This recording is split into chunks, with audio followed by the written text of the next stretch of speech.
You're watching India Global. I'm Gaurie Dwivedi. As always, we start the show with the top stories coming in around the world. First up, Prime Minister Modi is in Saudi Arabia. Energy and economy are set to be the key focus on his two-day visit. India, Saudi Arabia set to sign 6 MoUs covering a gamut of the bilateral relationship.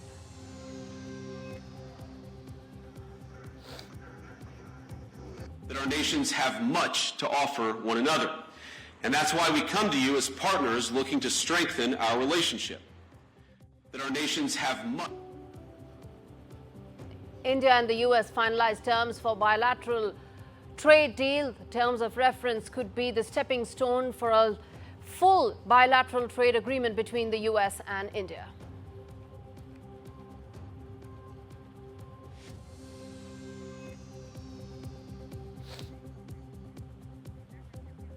Vance offers sales of F-35 fighter jets to IAF. The Vice President of US says that the best path to peace is through mutual strength. Bangladesh's Islamists seek abolition of Women's Commission and says that Hazrat-e-Islam openly rejects the idea of equality and says that equality is nothing but a Western ideology.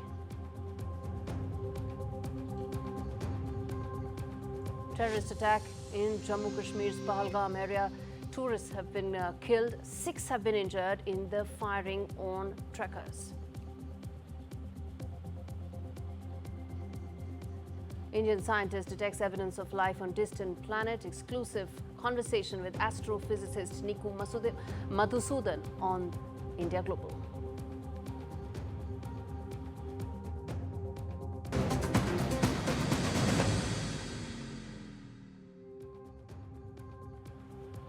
First story on the show, it is the powerful symbol of deepening of ties as Prime Minister Modi touched down in Jeddah this afternoon, welcomed with unprecedented grandeur as Saudi Royal Air Force jets sliced through the sky in a rare state honor. This marks Prime Minister Modi's 3rd visit to the kingdom, a journey of friendship, strategy and shared ambition. The warmth of the welcome was as strong as the partnership it celebrates, from receiving the king in 2001 to co-founding the Strategic Partnership Council in 2019. Modi's Saudi engagements have rewritten the rule book on diplomacy.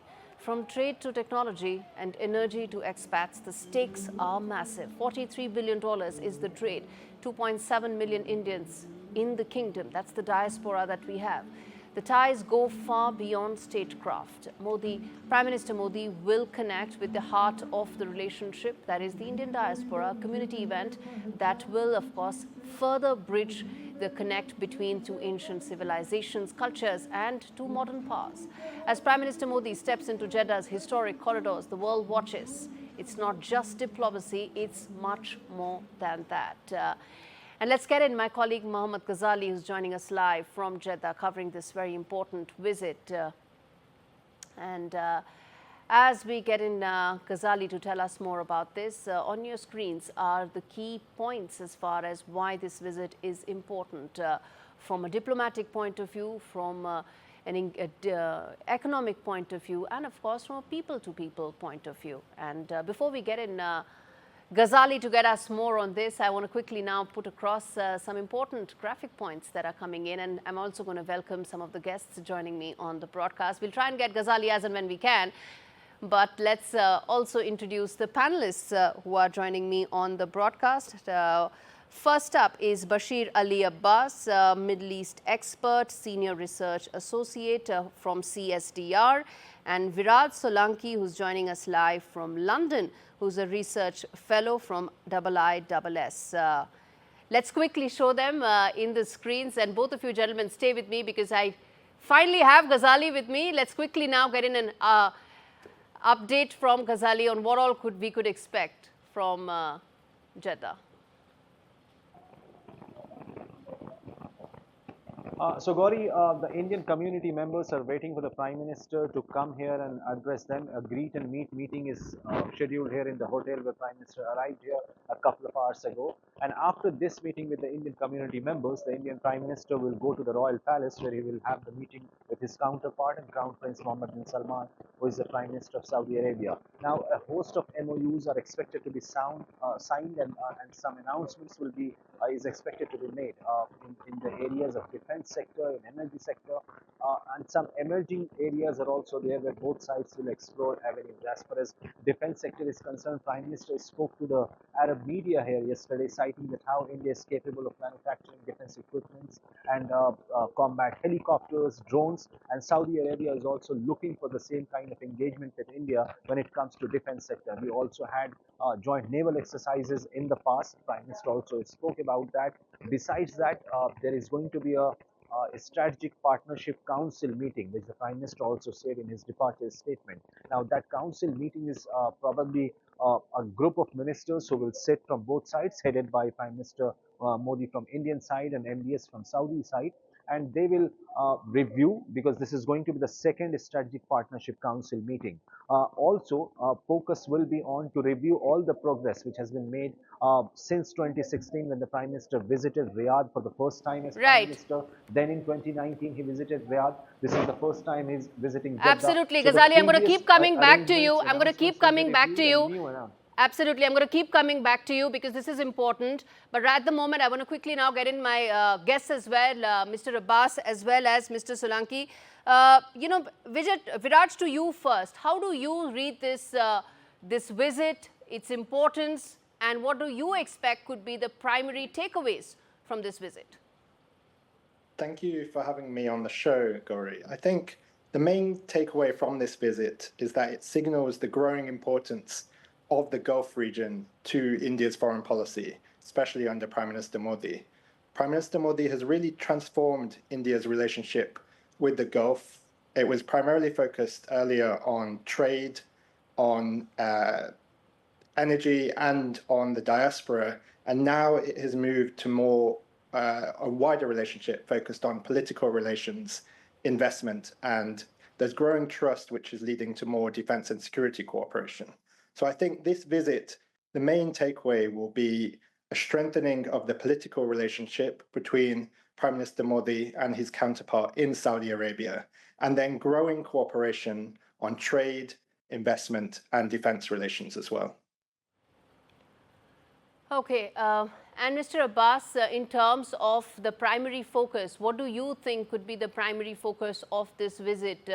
Because let's not forget the messaging that came in terms of the welcome for Prime Minister Modi also had a very important geopolitical message there, didn't it? Yes, it certainly did, and thank you for having me here. I think it's a really pivotal moment, given that this is the Prime Minister's third visit. It's interesting because Middle Eastern countries have featured as as some of the highest visited destinations for our Prime Minister, with him traveling to the UAE at least 7 to 8 times, and now for the third time to Saudi Arabia.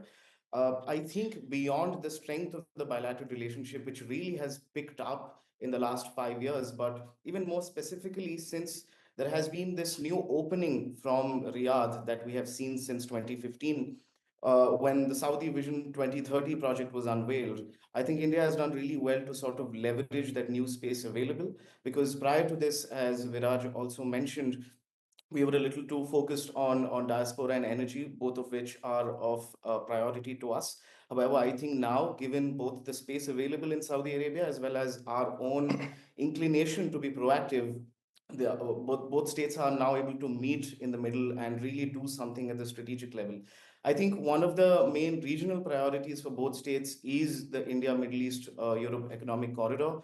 Although there are a number of challenges vis-a-vis the corridor, but they do not pertain so much as to the India-Saudi Arabia relationship as they do to the Jordan-Israel relationship. So insofar as India and Saudi Arabia are concerned, I think the only thing to do and the right thing to do is to proceed at the bilateral level. This is the same strategy that we followed with the Emirates, and now we look to follow this with Saudi Arabia as well.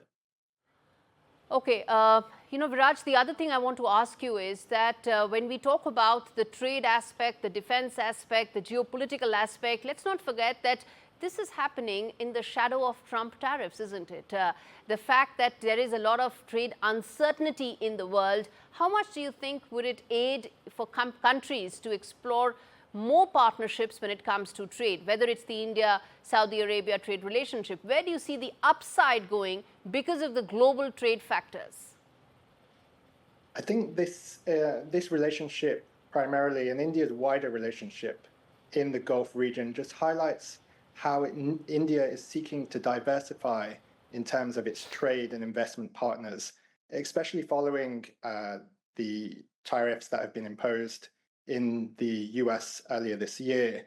But this is a growing trend, I think, in India in seeking to really strengthen its bilateral relationships, focused on gaining more investment from Gulf countries into India to increase its economic growth. So we've seen Saudi Arabia has promised to invest $100 billion into India. There have been some challenges within this, and there's been delays in actually implementing these investment commitments. But it really signals a growing intent for India to diversify its geo-economic partners, and one where India can seek to really leverage the different elements and benefits that it can gain from engaging with Saudi Arabia, with the United Arab Emirates, and other Gulf partners, as well as others globally, as it seeks to enhance its economic growth and achieve a 6.5%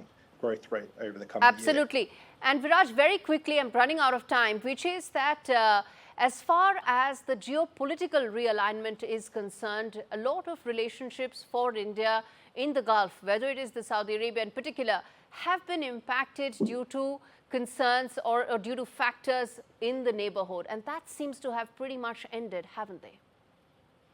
Yes, there has been challenges. This has, from the current conflicts in the Middle East, which have impacted initiatives that India has sought to engage in within the Middle East. But this is now, there are ways that India is seeking around this. It's seeking to progress on corridors such as the India-Middle East-Europe economic corridor. And I think now is a chance for India to really strengthen its political relationship with the Gulf region and really seek to strengthen the defense relationship, as was mentioned earlier, as well as trying to attract a wide range of investment, not just from Saudi Arabia, but from other Gulf countries as well. But the key on all of these aspects is delivery, and we need to see that in the coming months. All right, Viraj and Bashir, thanks so much for joining me on this story, and I'm going to revisit this tomorrow, given the fact that this is going to be extremely important over the next 2 days. I'm going to slip into a very short break, come back on the other side, talk more about Bangladesh. Well, what's the latest happening there? The Women's Commission is now set to be disbanded because of the influence that radical Islamists have on the government there. We come back and talk more. Stay with me.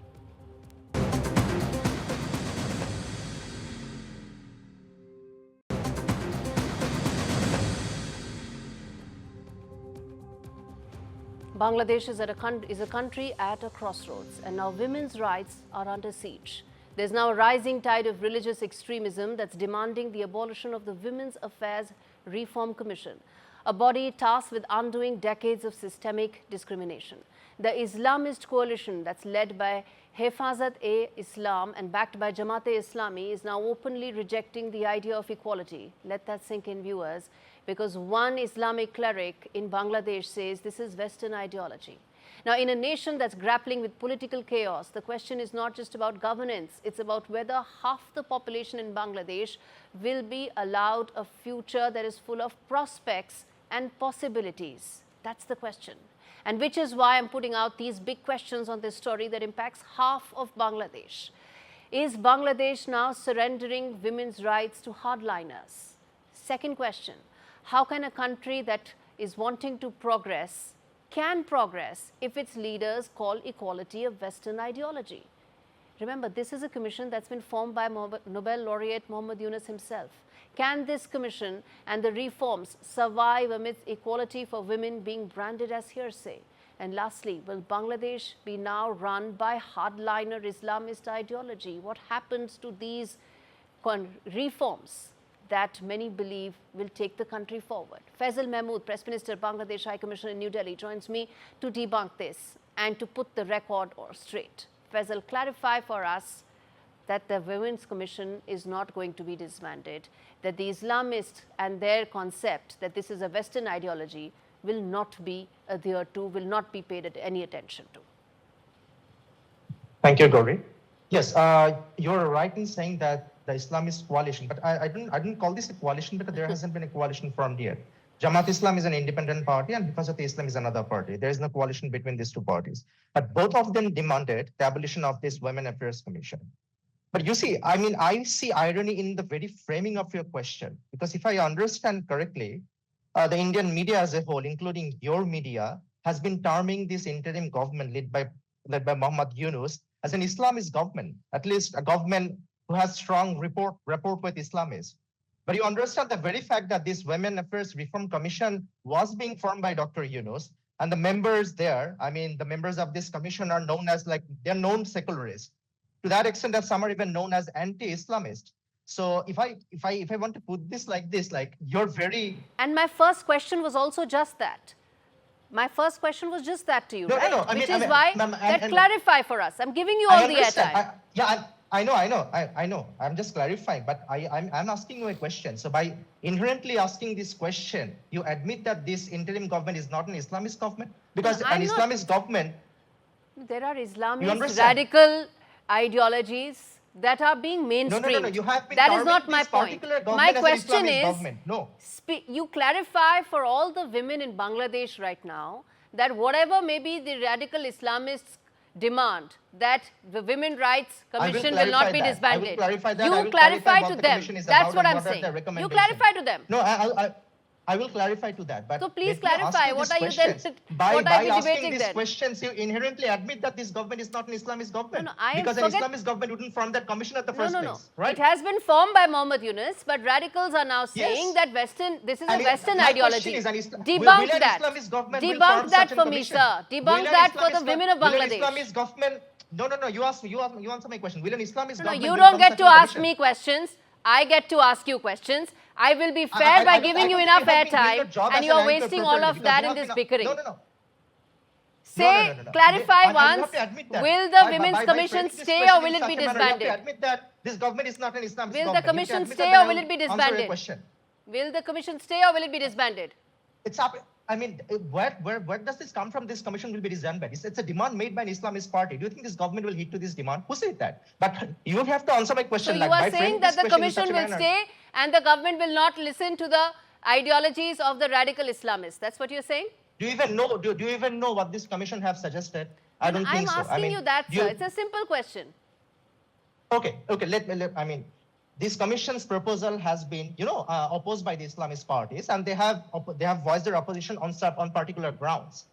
And I mean, that's a long debate. But this commission was formed on the basis of, the principle of, there is this thing called CEDAW, Convention on the Elimination of All Forms of Discrimination Against Women, right? And both Bangladesh and both India and Bangladesh are the signatories of that particular ratification. Both Bangladesh and India have ratified that convention, right? But both have given some observation on particular regards about distribution of wealth, inheritance will. And in Bangladesh, it is being governed by the Sharia Act. And in India, I think it's governed by the Hindu Succession Act as well. So they have voiced the concern against particular provisions of that commission report. So Sir, I have only one thing to say, that you can go round and round in circles, but I gave you enough airtime only with one thought and one idea in mind, and I'm going to bring you back again on the show because we keep discussing this, Faisal, and my effort all along is that my viewers should be able to understand better what the situation is. I go by, I end this, sir, there is also a time consideration. I'm going to end this by saying that your words is what the women of Bangladesh go by, that the commission stays right now, that the radical Islamist ideology will not run Mohammed Yunus's interim government. And that's the only comfort I can give to them. This Women's Reforms Commission is a testament to the commitment of this interim government, and they will not. All right, that's a positive thing, and we're going to end this. And Faisal, I'm going to keep bringing you back because I want to debunk stories. And at the end of the day, we in India would want that radical Islamists do not get to run Bangladesh's interim government. I'm going to shift focus now to a story that is just fascinating at so many levels. Why? Because we're talking about a revelation that could redefine humanity's place in the cosmos.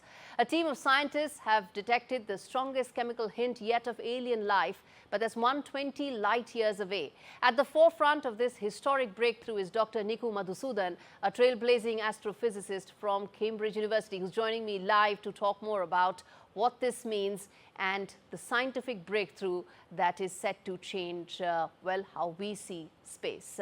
Dr. Madhusudan, thank you so much for speaking to me on India Global. Let me start by asking you, the K2-18b that is located 120 light years from Earth, what is so special about it? If you were to speak to our viewers directly about these planets, what do you think it means to have hydrogen-rich atmospheres? Yeah, so K2-18b, based on our observations, both previous and current observations, the best explanation to all the data we have so far is and this is, again, we have to look more deeper into it, but currently the best explanation is that it would be a Haitian world, a planet with an ocean-covered surface and a hydrogen-rich atmosphere. The important bit is that we think it is possible for that ocean to be habitable. And especially because we are seeing these initial evidence for these gases right now, DMS and DMDS, dimethyl sulfide or dimethyl disulfide or both, these are gases that are produced uniquely by oceanic life, primarily by oceanic life here on Earth, but also organic matter and plants and so on land. So those are very strong biomarkers.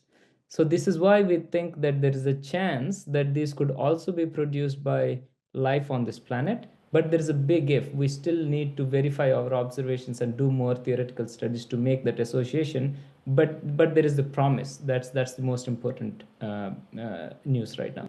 Okay, if I were to ask you to quantify this if in terms of years of research, what would that be? Yeah.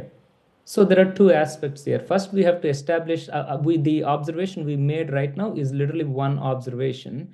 And even in one observation, we are seeing a tentative signal. So that's a very good sign. So we just have to make a few more observations, maybe 2 to 3 more observations that will take anywhere between 16 to 24 hours of JWST time to prove that that signal is robust, if it is robust. So that would take maybe a year or two to get all the observations done. Now, when we establish that the signal is real and that the gases are indeed what we are detecting, then there is also the aspect that we need to do theoretical and experimental studies to make absolutely sure that those gases cannot be produced by any other means on this planet at the levels we are seeing. And so association of those gases with life is the other step that will also happen in parallel. Okay. Sir, you've entered into the field of space. You were in IIT earlier. You started off in India. I want to understand from you the research ecosystem that exists in India from the kind of space research that we would like to or aspire to do. Yeah, India, in my view, has a great research ecosystem, especially now. There is more awareness. More people are going into basic sciences. And that is what you need to make to do research like this and make great progress. So I think there is great promise for India if we can only channel the resources that we've got into the right problems, the right directions, research directions, and so on. So yeah, so I'm pretty like positive about India's outlook in making big leaps in scientific research going forward. That's the best note to end this conversation, Dr. Madhusudan. Thank you so much for speaking to me. And on that note, I'm going to slip into a very short break, come back on the other side, talk to one student from the US who's facing the heat of the Trump crackdown on international students. Stay with us.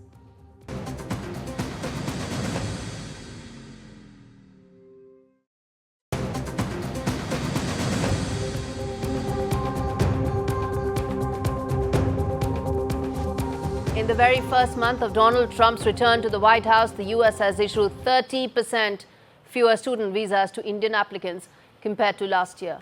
It's the steepest drop amongst all countries. Chinese, Japanese, Vietnamese students saw minor dips. Indian students saw disproportionately higher declines. And it's not just rejections. 1,100 international students, including hundreds of Indians, have had their visas revoked mid-program, many without warning. Among them is Manikanta Pasula, who was just months away from his master's degree in New Hampshire. A legal fight is now brewing. Students like Chinmay Gaurie in Michigan are now suing the government. The wait for a visa in Delhi now stretches over 2 months, while students in Beijing get theirs in just 2 days.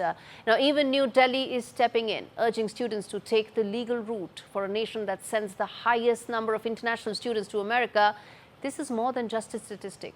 While it is yet to be seen if this is just an immigration policy or targeted exclusion.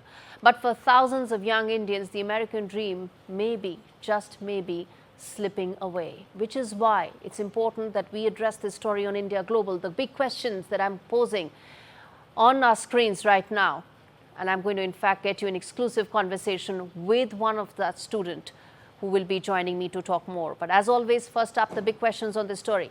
Why are Indian students facing the steepest decline in visas? Is the US selectively cracking down on Indian students because of the difference in the number of rejections? What legal rights do students have when their visas are revoked without any warning? Why is the US visa wait time in India much longer than that in China or Japan? Will this dramatic drop impact America's talent pipeline? Because as I said, nothing, absolutely nothing is a one-way street. These talented people run America. And when they don't get their visas in time, when they don't align with the US economy, America stands to lose. Which is why I'm now going to get a Columbia University student joining me live to talk more about this situation, what's unfolding there, and the impact this is having on the student community there. In fact, former Ambassador Ashok Sajjanar also joins me on the broadcast to talk more on this. Ambassador Sajjanar, thank you so much for joining me. But before I come to you, sir, I think it's very important that we listen in to the student joining me from America to talk more about the situation. And in fact, let's quickly put that we're keeping her identity secret for obvious reasons. We've changed her name as well. Thank you, and let's get that line connected right now. Okay, we've changed the name of the student to Divya. Divya, thank you so much for joining me and speaking to me on India Global. Let me start by asking you, what is the situation like on ground? Do you know anybody who's been directly impacted by what the Trump administration is doing when it comes to students and their visa revocations? Yes. Hi. Thanks for having me. On ground, the reality right now is very scary. I myself know classmates in my own program who've been affected. I work an on-campus job, and every day you keep hearing about people not only from India but from other countries as well who are deeply affected, and visas have been revoked and students have been informed just the same day that from the next day they're going to be having an illegal status. And stories like this are coming up every day on campus now, and it's just a very scary time to be in the US. So it's just a scary time. Have you been advised? When I say you and let's say several of your friends and other batchmates, what have all of you been advised to do in such uncertain times? So the first thing that we've been advised, because as you know, summer vacations are coming up and many people book their flights in advance to go back home. There's a convocation happening in May. So we've been advised, first of all, to not travel out of the country. If the visa status that we're holding is okay for now, they said that in case of any travel internationally outside of the US, anything can happen. We won't be allowed to get back in the country. And there could be lots of issues because our visas do say Columbia University as well, right? So a lot of immigration issues can happen. And for that, their recommendation has been that just simply do not travel, because once if things get out of control. Are you saying Indian students are now not traveling, or they are scared to travel back to India because they don't know what happens if they come back? Yeah, exactly. And do you know of anybody who's seen their visas being revoked without any proper warning or reason? Yes, I do know someone directly impacted whose visa was revoked. Can you tell us about what happened there? So they just received an email from ICE, from the administration, saying that the visa has been revoked, and now from the next day they're going to be an illegal immigrant instead of legal. They had to de-enroll from all of their classes at Columbia. They were living on housing, on Columbia housing, and they had to leave that. Why? What was the reason given? There was no reason given. There was no reason given. It was just an email saying that now the visa has shifted and they need to contact their country's embassy and inquire about what the case has. Are you saying that you know someone, a student, whose visa is revoked with a single email with no warning, no reason given whatsoever? Yes. What are they doing right now about it? What is that person doing, that student doing now? They're making appeals. The university has been supportive in the way that they have immigration lawyers on board. So we do have some legal services as students that we have access to. But again, these legal services are not private. These are public services. So of course, they are not as thorough as one would like. They're not as equipped to handle a lot of cases at once as one would like. So the process still going on. She hasn't been deported yet, the student I'm talking about, but she's still appealing. She's working with the university lawyer right now, and they're just working on a plan to what to do. Divya, stay with me. I want to get a quick reaction from Ambassador Sajjanar, and I'm going to come back with a follow-up question. Ambassador Sajjanar, you're hearing the student live on India Global telling exactly how it's unfolding for Indian students there. What would be your advice to them? You know, number one, it's very unfortunate what is happening, because it's not only to the students who are there. I know umpteen number of people, you know, those who are green card holders and others who otherwise would have, you know, full right to travel to the United States, stay there and come back. You know, even they are very apprehensive, particularly, you know, where there are couples, husband, wife, child. You know, the husband might be American, the wife might be Indian. They have to stand in different queues to, you know, for the immigration purposes, and they don't know whether the whether the visa of the wife, she has a green card, whether that would be honored or it would not be honored. So I think there is all this uncertainty has been brought in. And as we can see, there is this uncertainty not only in the area of trade and tariffs, but also in public. Absolutely, individual indeed, lives. a lot of uncertainty. And in fact, Divya, let me ask you this: two questions quickly. Have you or have any of your friends, batchmates, reached out to the Indian embassy, and are they helping there in the US?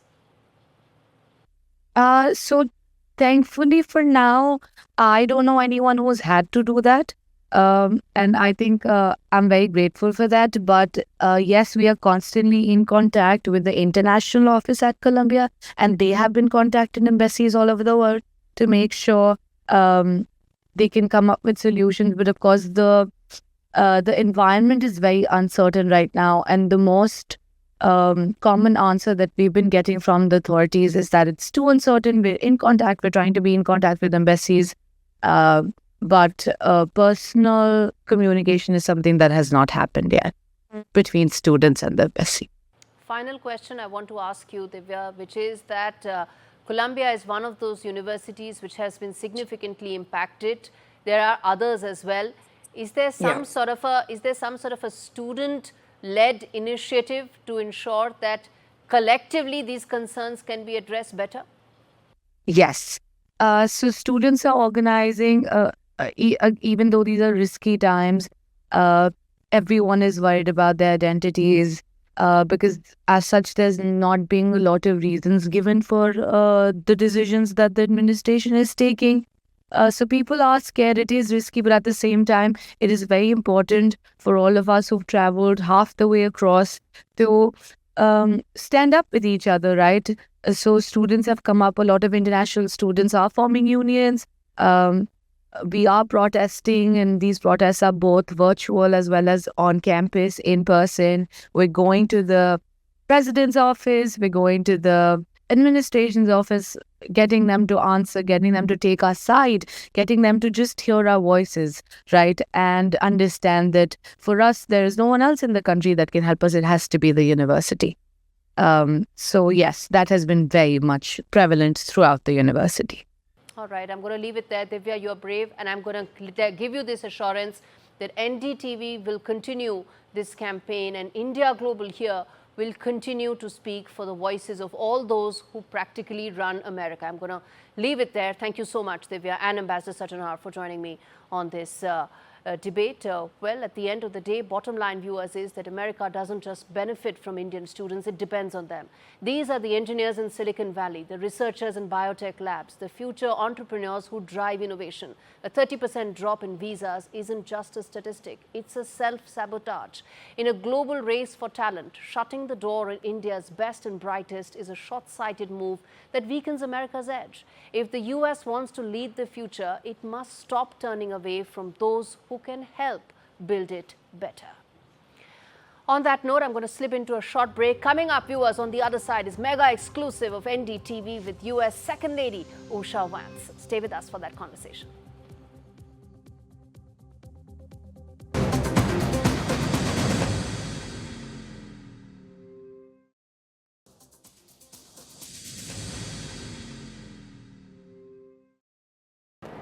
Hello and welcome. We have a very special guest with us here today on the NDTV network for an exclusive interview.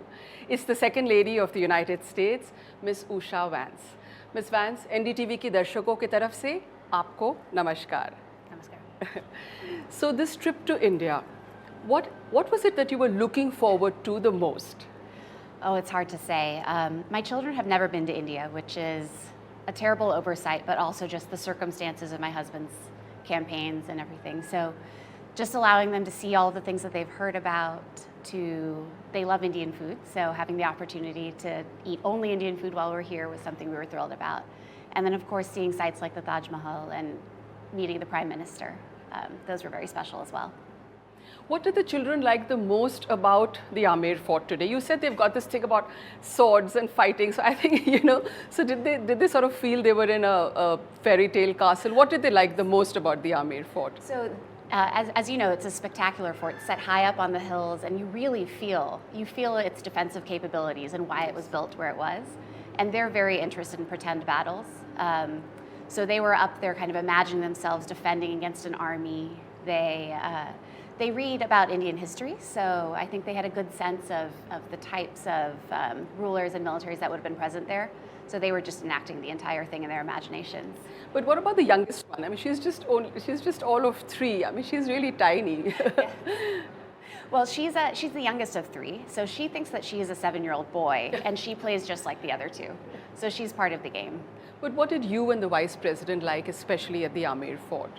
Well, I mean, obviously the architecture is spectacular, and we really enjoyed seeing the mix of cultures that were brought in when they were building it in the first instance. So you see the Persian influence, and of course you see elements of Hinduism with the lotus references, and it was just a really interesting representation of the position that the Mughal Empire had at the time and the way that they were sort of projecting themselves.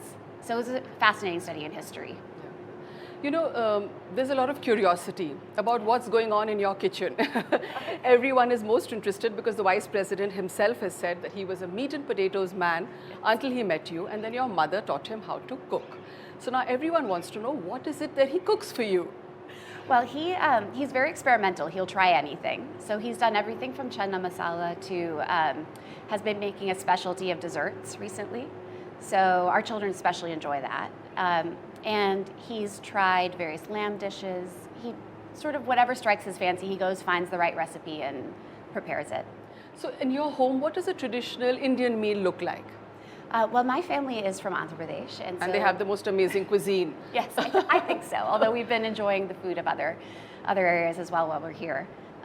So my mother and grandmother are both excellent cooks, and my father too actually makes very good dosa, pasaratu, things like that. So, I mean, I think it looks exactly like what you might imagine. You know, sometimes it's very simple and it's sambar and rice and some sort of kura. Sometimes it's a little more complicated, and my mom pulls out all the stops and makes pulao or something, or a few dishes. But it's a vegetarian household, so that usually defines it. And the Andhra cuisine is famous for its chutneys. Do you manage to get all the ingredients together there?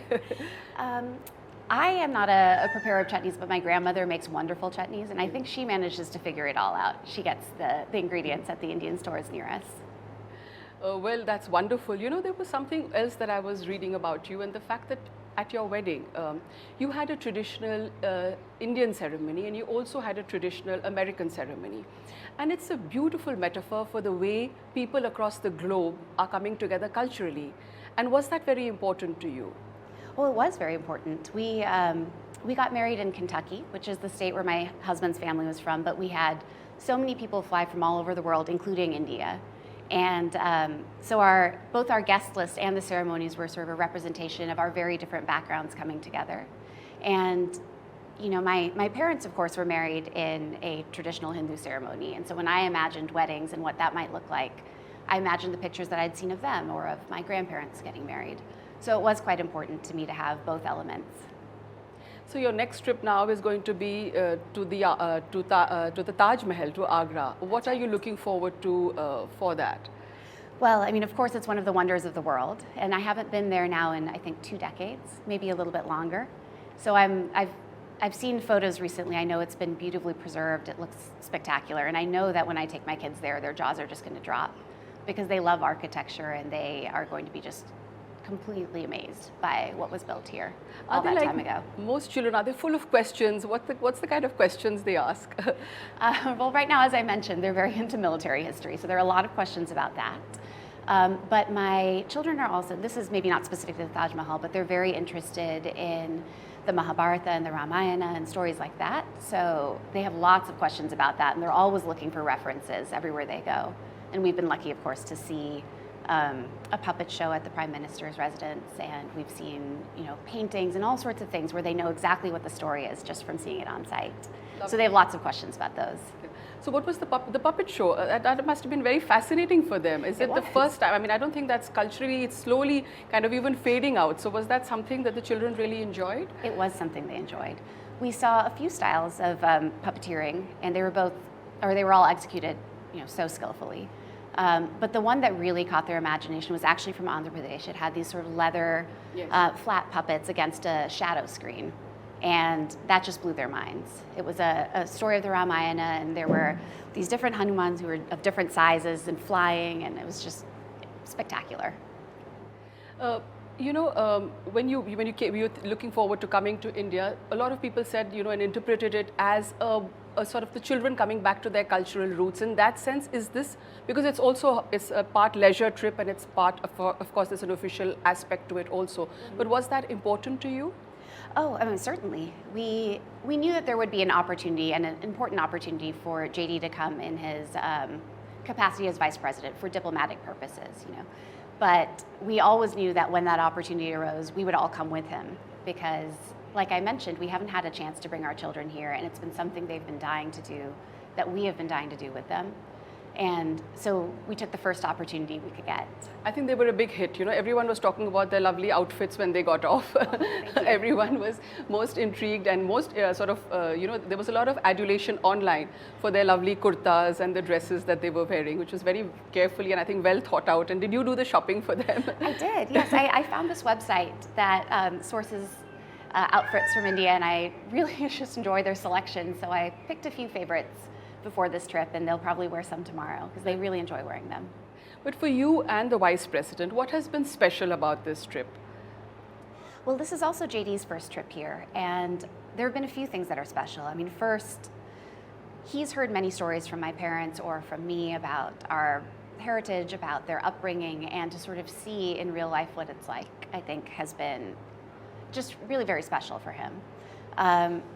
And then beyond that, this is, of course, just it's a very important country. It's a country that is young and growing and vibrant. And I think he has been very impressed by many things that he has read about India and its culture and its trajectory. And to get to see it in real life and feel just how alive it is, I think has been really exciting. Yes, absolutely. Because I mean, even your journey, to the United States and, your parents, you come from such an intellectual family, and you're really, in that sense, a lot of people aspire to that in India, to study there and to contribute to American society in that sense. Would you feel somewhere that you do embody that aspiration of the Indian? I think so. I mean, I think that my parents brought with them many traditions of scholarship, of a respect for knowledge, of sort of the primacy of books and learning in life. And that translated to the way that they built their household. And that in turn has translated to the way that we've built ours.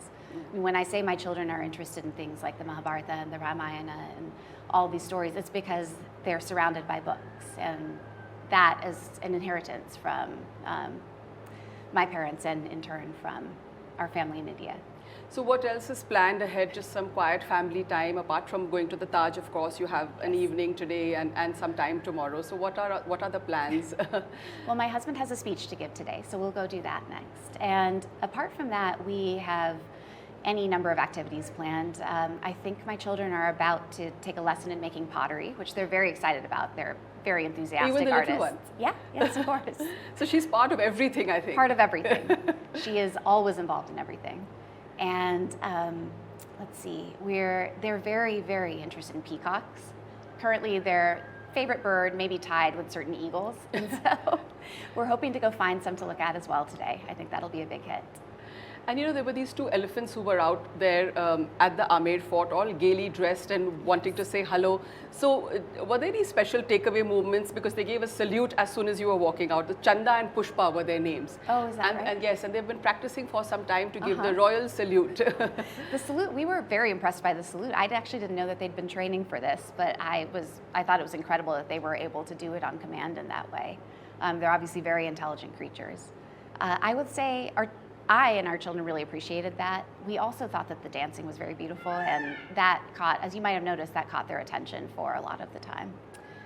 I think my children really enjoy dancing themselves without that level of skill. So they were, it's just for fun. They're very small, but they're always looking for dance performances to watch when they can. Yes, all children, I think, they just love to just do a little, and especially in Indian numbers, they love to dance. But all in all, just to wind up, because this is our last question, all in all, if I were to ask you to explain this in a nutshell, this whole trip for you personally, how would you explain it for yourself, your family, and for the children, and for the Vice President also? Well, as we were actually just describing it last night, it is in many ways a trip of a lifetime, because while I've been to India many times, it's been something that I've wanted to share with my new nuclear family, my husband and my children. And so we think of it as sort of a gateway, the first of many trips to come, I hope, and a chance to allow them to enjoy something that they've already grown up appreciating and loving. So it's very special for that reason.